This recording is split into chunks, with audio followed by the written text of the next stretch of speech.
chers compatriotes. Manambo Kambote Nabino.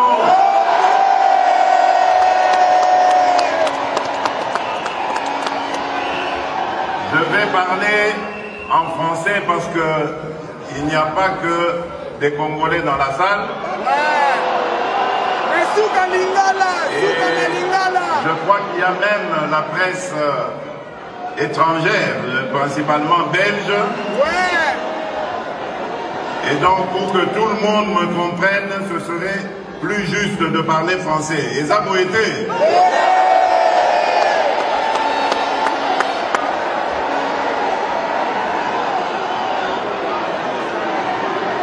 Mesdames et messieurs, chers compatriotes,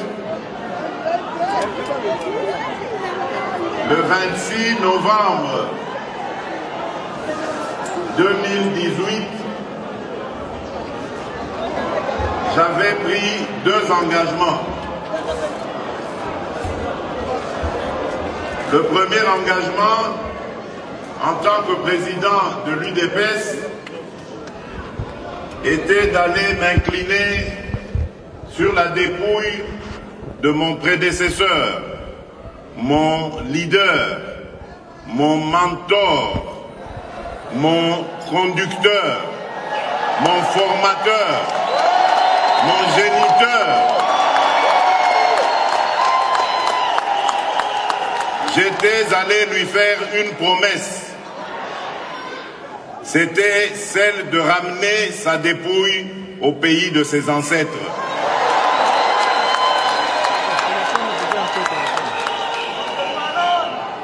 Ma deuxième promesse, je vous l'avais faite à vous, chers compatriotes.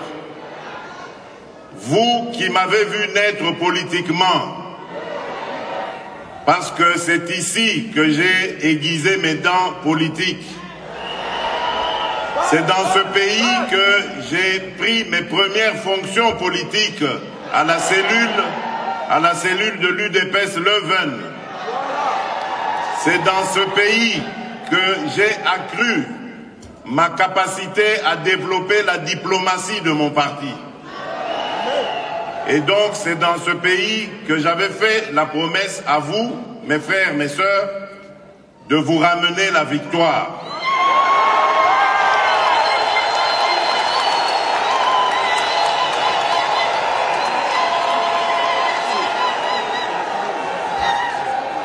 Et ensuite, je suis descendu au pays. Vous connaissez la suite.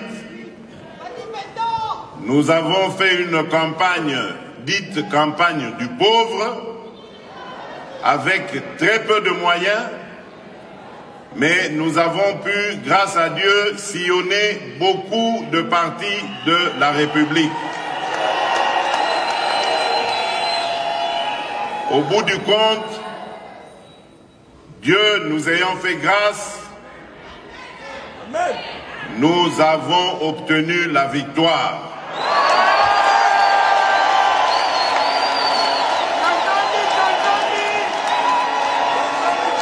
Et donc,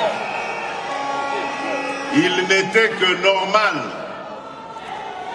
que mes premiers pas en terre européenne soit réservé à la Belgique, mon autre Congo, le prolongement de notre Congo, la Belgique où j'ai commencé mes pas de leader politique, la Belgique où se trouve une grande partie de notre diaspora.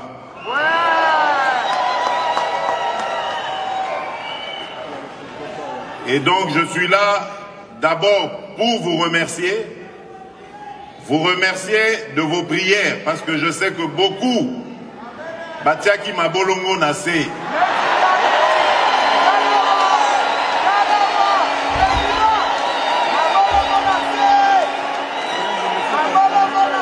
vous remerciez également de votre soutien, parce que je sais que beaucoup ont veillé comme nous ce soir-là du 10 janvier 2018 pour attendre les premiers résultats de la publication provisoire. Et ensuite, 10 jours après, pour attendre les résultats de la publication définitive par la Cour constitutionnelle. Je tiens à vous remercier chaleureusement. Merci. Et donc, on vous remercie.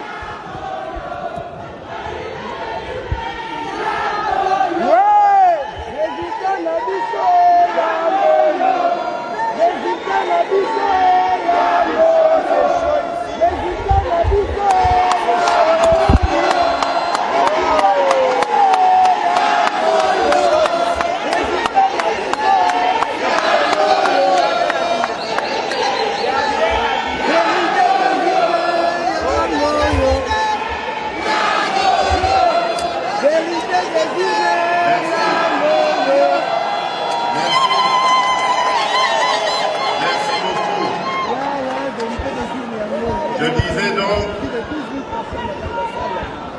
que, comme je l'avais dit le soir de la confirmation de mon élection,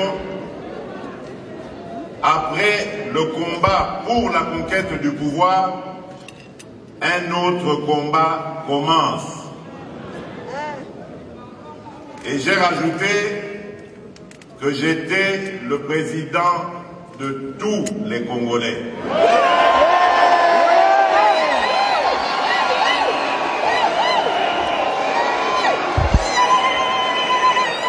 J'étais le président des Congolais qui m'ont élu et également de ceux qui ne m'ont pas, qui n'ont pas voté pour moi. Et donc, à partir de ce moment-là, j'ai lancé un appel à l'unité des Congolais. Parce qu'un autre combat commence, comme je l'ai dit, le combat pour la reconstruction de notre pays. Amen.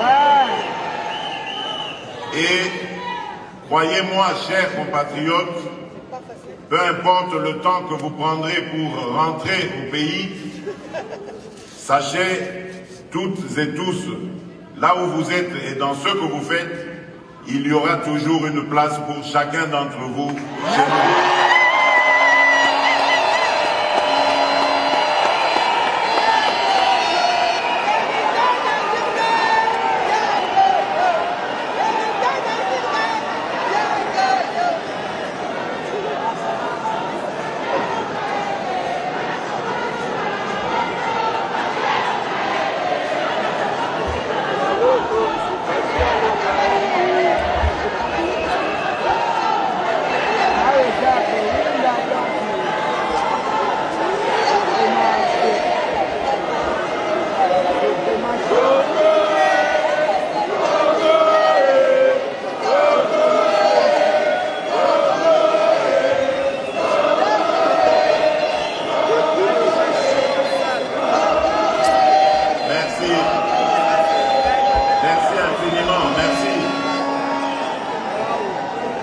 Je disais donc que l'heure est à la réconciliation nationale et à la construction de notre pays. Il y a de la place pour tous les Congolais. Et pour le marquer davantage, mes premiers signes ont été de libéraliser l'espace politique. Et donc, j'ai pris la décision de libérer tous nos compatriotes qui étaient retenus pour X ou Y raisons politiques dans les cachots de la République. Bravo, bravo. Pour ceux qui étaient en exil, empêchés de retourner dans leur pays, tout le monde est désormais libre de retourner dans son pays.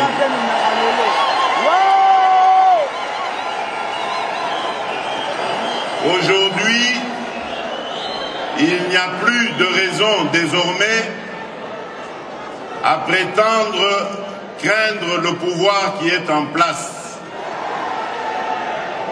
Mais je ne demande pas à revenir incessamment parce que je connais les réalités de la vie à l'extérieur du pays, surtout ici en Belgique. Je connais les engagements professionnels, ce que cela signifie, et je sais que la réinsertion sociale, lorsque surtout on est à la tête d'une famille nombreuse, n'est pas assez facile. Donc prenez votre temps, chers compatriotes, mais n'oubliez pas de rentrer dans votre pays.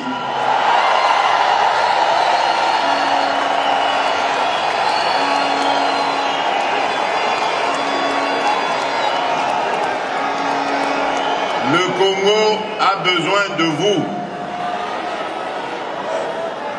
Nous avons plusieurs chantiers en construction.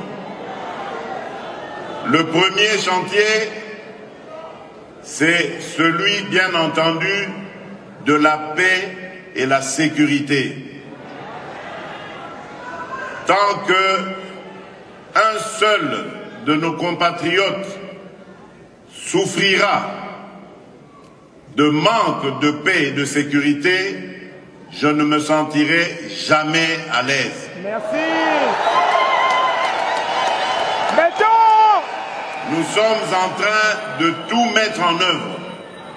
Aujourd'hui, notre armée est déployée en Ituri et dans le nord Kivu principalement, dans le but d'éradiquer complètement toutes ces poches de violence, une violence d'ailleurs inhumaine et gratuite qui est administrée injustement sur nos compatriotes vivant dans ces contrées. Je n'abandonnerai pas ce combat tant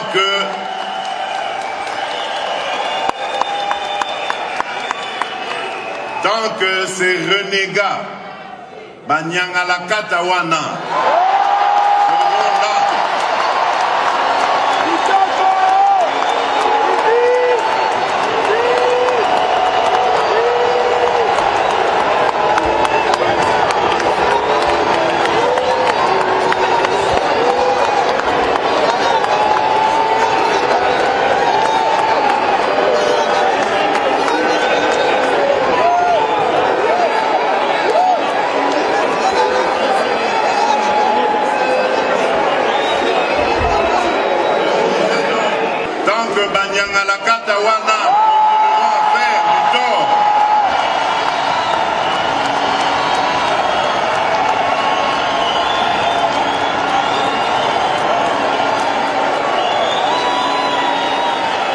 Tant qu'ils continueront à faire du tort à nos compatriotes, ils me trouveront face à eux.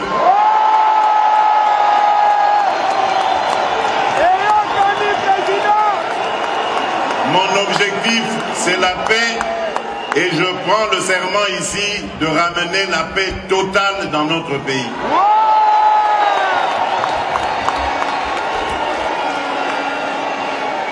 Le deuxième objectif, le deuxième chantier,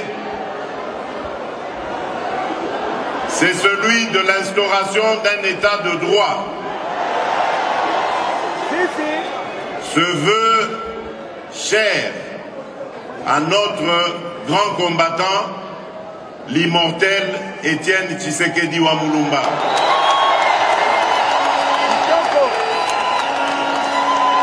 Nous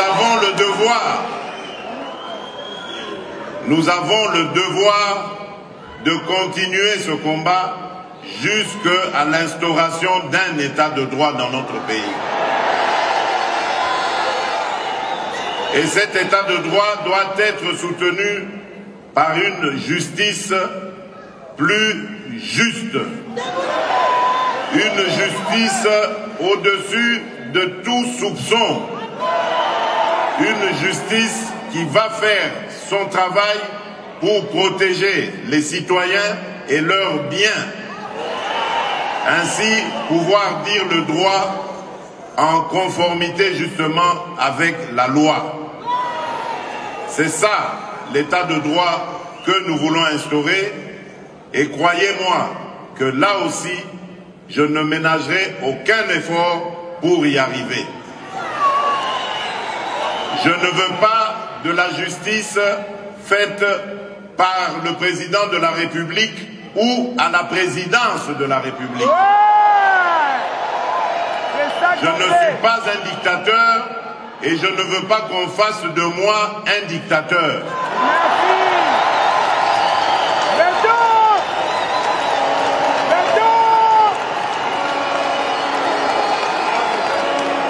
Bien parlé, monsieur le président. Merci.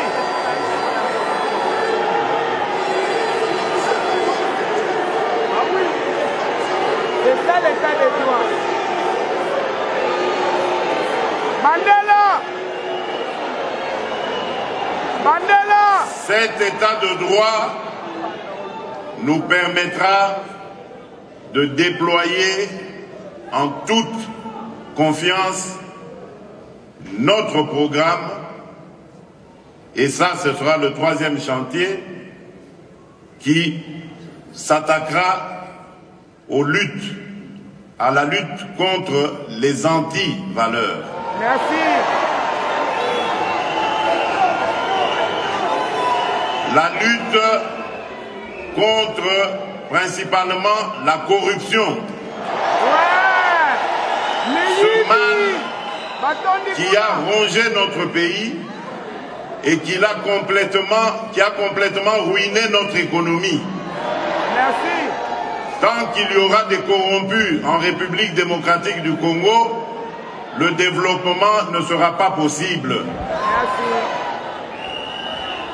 Les Congolais doivent comprendre que nous devons rejeter ces pratiques et nous consacrer réellement à la bonne gouvernance en usant comme il se doit de nos potentialités et ainsi pouvoir accroître notre richesse et par là mieux la redistribuer afin de réussir la lutte que nous avons engagée contre la pauvreté. Merci.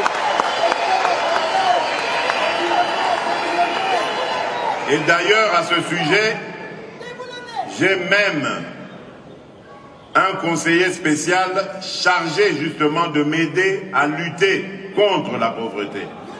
Merci. Dans les jours qui viennent, nous proposerons aux Congolais notre programme de lutte contre la pauvreté et vous verrez combien il est ambitieux et porteur d'espoir. Merci.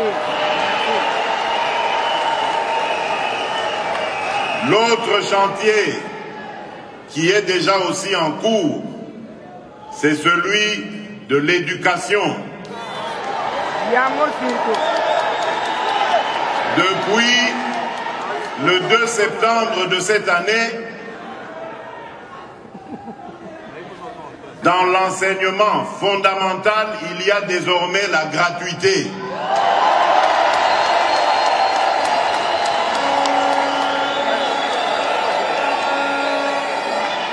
Donc, moi, na Congo, à cause de la lisusu, il est traité.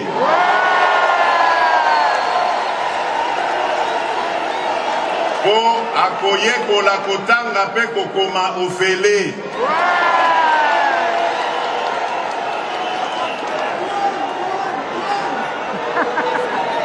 Nous poursuivrons ces efforts, palier par palier, pour que demain, ce soit les études du secondaire et plus tard, les études universitaires. Avant la fin de mon mandat, j'aimerais revoir les premiers étudiants boursiers bénéficiant de la bourse du gouvernement de la République.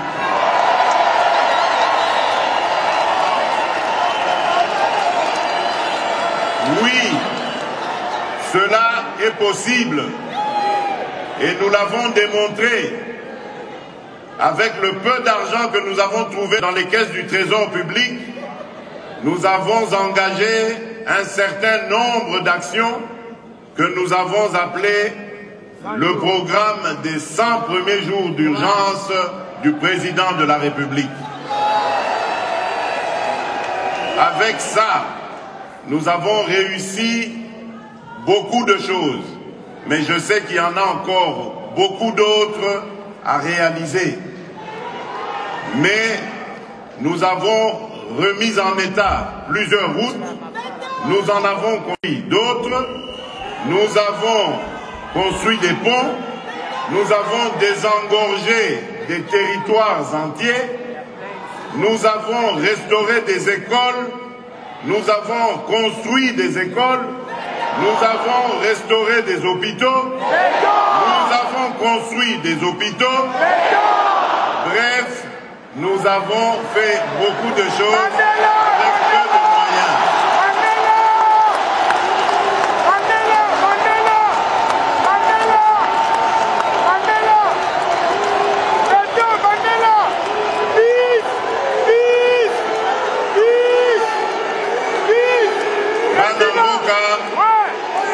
Les chantiers continuent. Nous avons également le chantier de la santé. Comme je vous l'ai dit, dans mon programme, j'ai mis au cœur de ma stratégie l'homme congolais. Et donc, tout sera fait pour l'épanouissement de l'homme congolais. Son éducation, sa santé, son emploi, son bien-être, tout sera fait pour l'épanouissement du Congolais.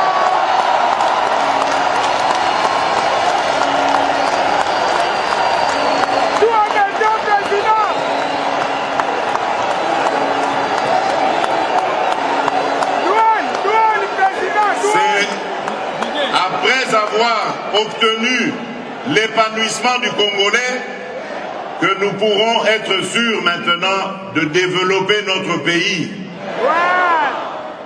En même temps, nous nous attaquons au chantier des infrastructures. Vous savez que notre pays est en grand déficit de routes, de ponts, de voies ferrées et fluviales. Nous avons depuis quelque temps entrepris des contacts en tout genre. C'est ce qui explique d'ailleurs les nombreux déplacements que j'effectue avec des investisseurs dans plusieurs domaines pour qu'ils viennent nous aider à reconstruire notre pays.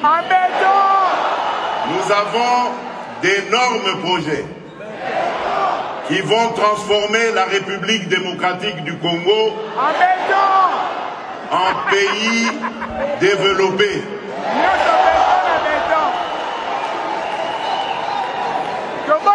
L'autre chantier, comme vous le savez, c'est celui de l'énergie, l'eau et l'électricité. Aujourd'hui, chers compatriotes, il y a moins de 10% de notre population qui a accès à l'eau et à l'électricité. Nous avons, depuis que nous sommes là, financé, grâce au peu que nous avons trouvé dans les caisses du Trésor, des projets de construction de puits pour l'adduction d'eau potable. Nous avons également investi dans les chantiers de réhabilitation des cabines électriques, des câbles électriques, et nous allons petit à petit avec les investisseurs qui vont arriver, construire des micro-barrages qui vont nous permettre de développer les coins les plus reculés de la République. Merci.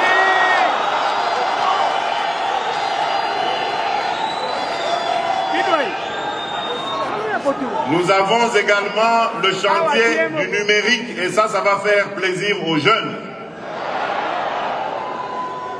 Le numérique est une nouvelle technologie qui est bien maîtrisée par nos jeunes.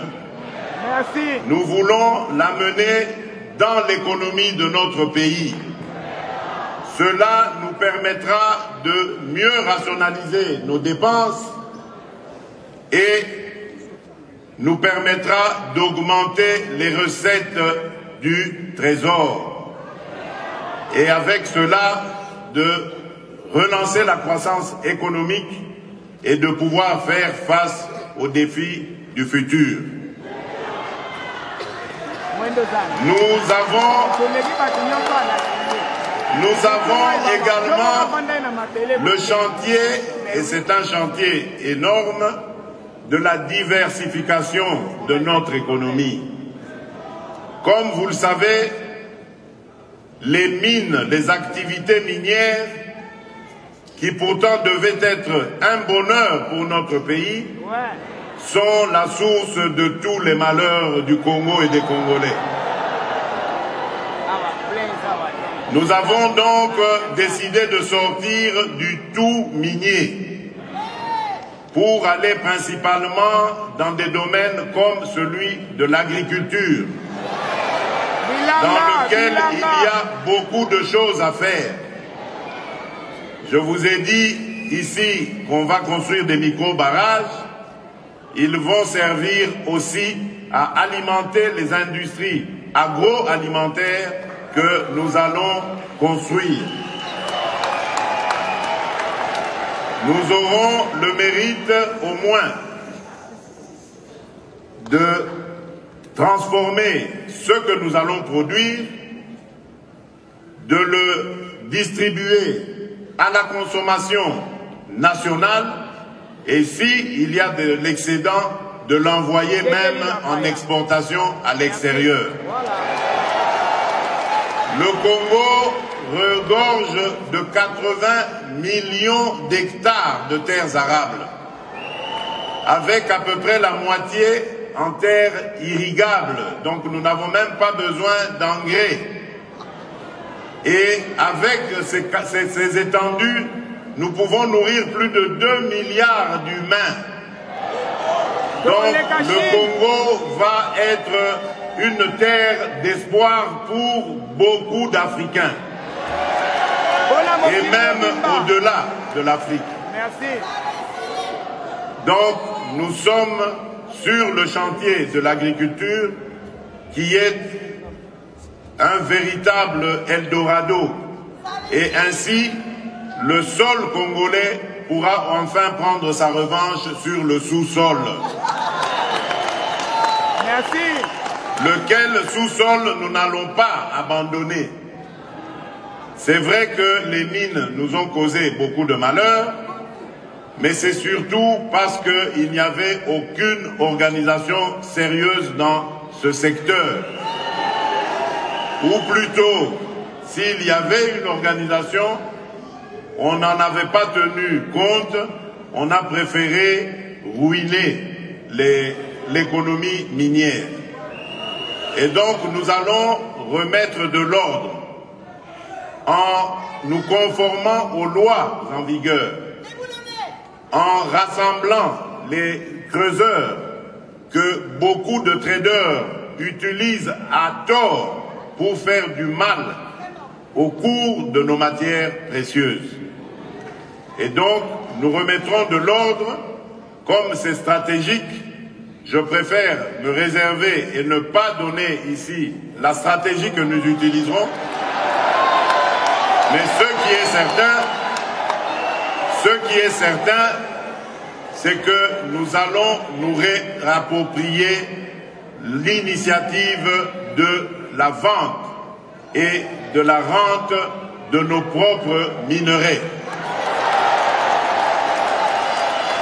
Parce que, tout simplement, nous allons travailler sur la valeur ajoutée à y donner.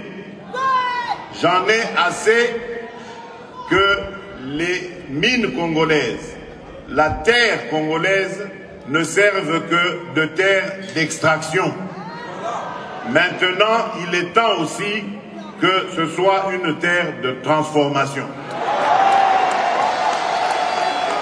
Nous allons transformer nos matières premières, leur rajouter de la valeur et accroître notre économie par ce fait. Voilà, mesdames et messieurs, chers compatriotes, voilà brossé en quelques mots les ambitions de celui qui est votre fils, votre frère, votre père, votre ami, votre compatriote. C'est l'ambition qui m'anime. Je l'ai promis et comme vous le savez, je ne suis pas homme à promettre en vain, je le réaliserai. Merci. Je l'ai dit, je veux rendre aux Congolaises et aux Congolais leur dignité, leur fierté, leur bonheur, leur joie de vivre dans un Congo uni, fort et prospère. Bobo Sanate, Papa Lobaki, le peuple d'abord.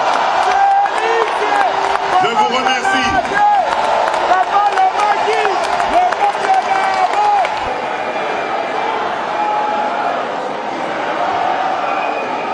Merci. Merci à